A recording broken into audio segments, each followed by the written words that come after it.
The city of Toronto looks less beautiful if the WWE decided to film that shot on one of the cloudiest and possibly stormiest days ever.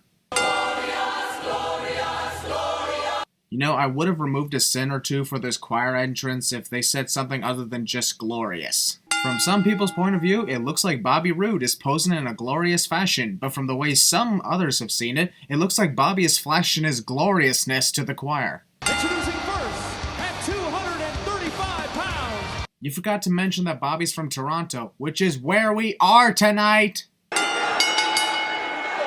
The bell rang before the referee even signaled for it. Timekeeper's never doing his job right. There's a Go Leafs Go chant at an event that's not even hockey. How can you guys be bored from fucking NXT when it hasn't even started? Begging for mercy just to take advantage cliche. No one cares what's trending. Bobby, oh! A cross check from behind to make Ty Domi jealous. Fuck you.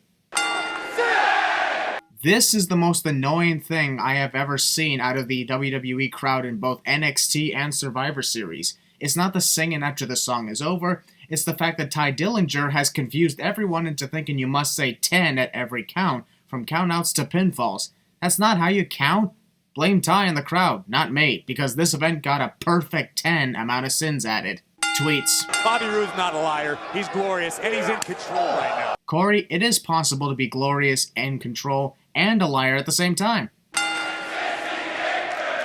Understandable that the crowd chanted "fix the apron" as the ringside workers apparently didn't do their job properly when it came to "Hey, I think I see myself in the crowd!"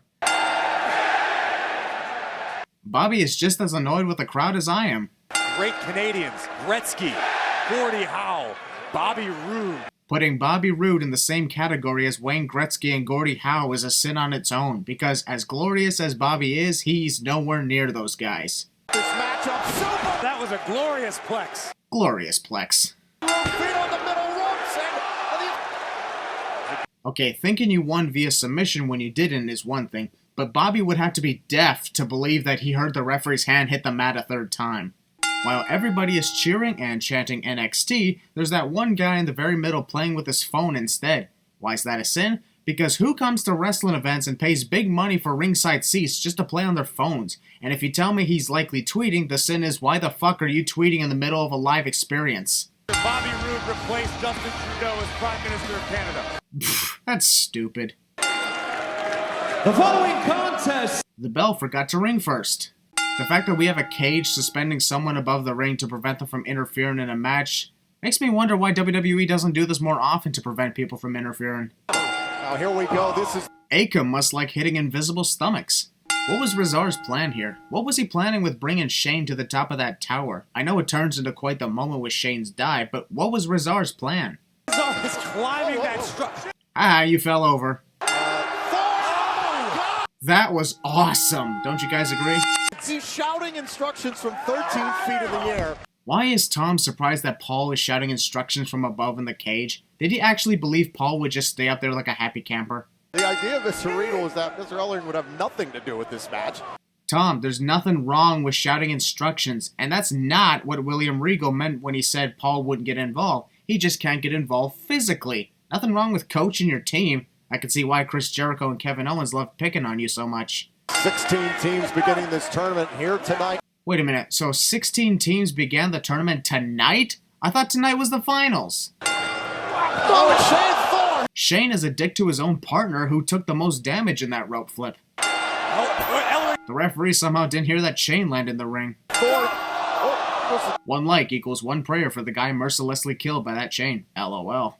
Also, I guess Paul's interference was all for nothing, unless you want to say his interference allowed someone to be in possession of a chain, or like the above sin, possibly killed someone with the chain. Now Akam legal boot. That boot didn't even connect with Nick at all. This victory was well deserved by this team, and they're becoming one of my favorite teams in NXT. I'll give them a sin remover for their victory in this tournament.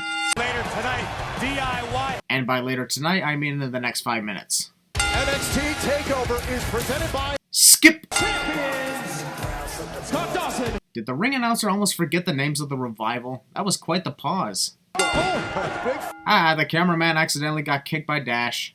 Gargano is ready to... The referee signaled for the bell to ring even though the match has already been going on for 5 minutes. And yeah, I know, it's because the signal of the second fall is on, but signaling for the bell to be rung is pointless. DIY! Ah, your voice cracked. A tag is made and now Ciampa is legal. The referee didn't see it. Wrestler tags in behind the referee's back and it's not allowed, even though he randomly allows that shit at other times, cliche. Right here, Dawson.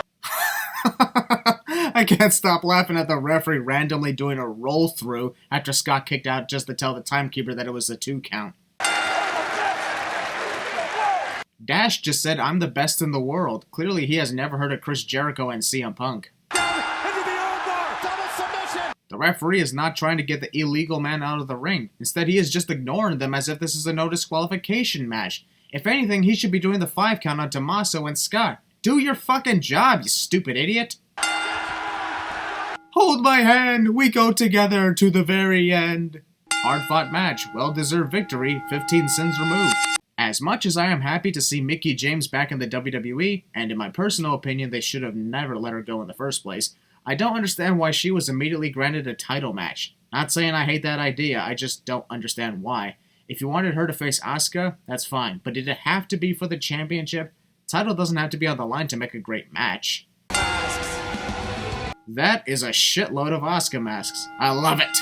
Scheduled for one fall is...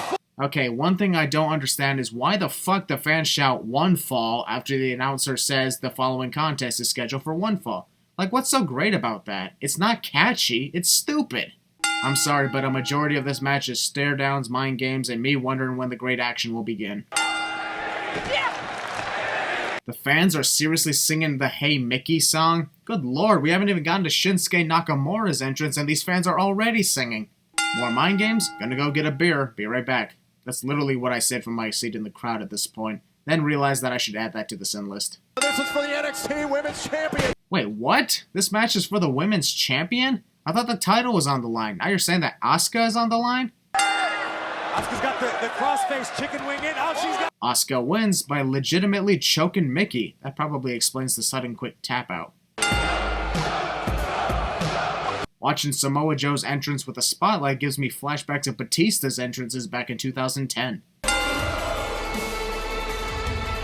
There's one thing that bothered me about Shinsuke's entrance here. Pretty much all the violinists are off sync with the music and just playing random tunes. And that makes me cringe of irritation. The music has ended, the singing continues, and my headaches begin. And the challenger from Kyoto, Japan. Whoa, whoa, whoa, whoa, whoa, whoa, whoa, whoa, whoa, whoa, stop right there! Did you just fucking call Shinsuke Nakamura the fucking challenger? Yeah, sure, we totally don't see the NXT championship around his waist. Joe is clearly the champion while Shinsuke is just wearing it for him. Shinsuke had Joe on the ropes for quite a while and the referee hasn't even begun to do a 5 count for the rope break. That's the second referee tonight that's not doing his job properly. Oh! Clearly both of Shinsuke's knees were driven into the mat, yet Shinsuke clutches only his left knee as if the right knee took 0 damage. Count of 2. Or a count of 10 from the point of view of the crowd. No, you didn't! Joe has got up to 1 foot already. What's more stupid than the fans chanting 10 during countouts? The fans booing when the referee has to stop counting because one of the wrestlers got up. No. Oh, Nakamura! Impressive strength. I'll dock off a sin for it too. Nakamura trying to get back up. The NXT... Not only is the crowd annoying with their singing when there's no music playing, but they're off sync too, which makes it worse. Oh! Ow, you kicked my leg and yet my balls hurt. Logic, am I right? Understandable that people are shocked, but they do know that Shinsuke, like everyone else, is beatable, right? Well, that doesn't sound like Joe's current theme at all. Joe, the belt is upside down.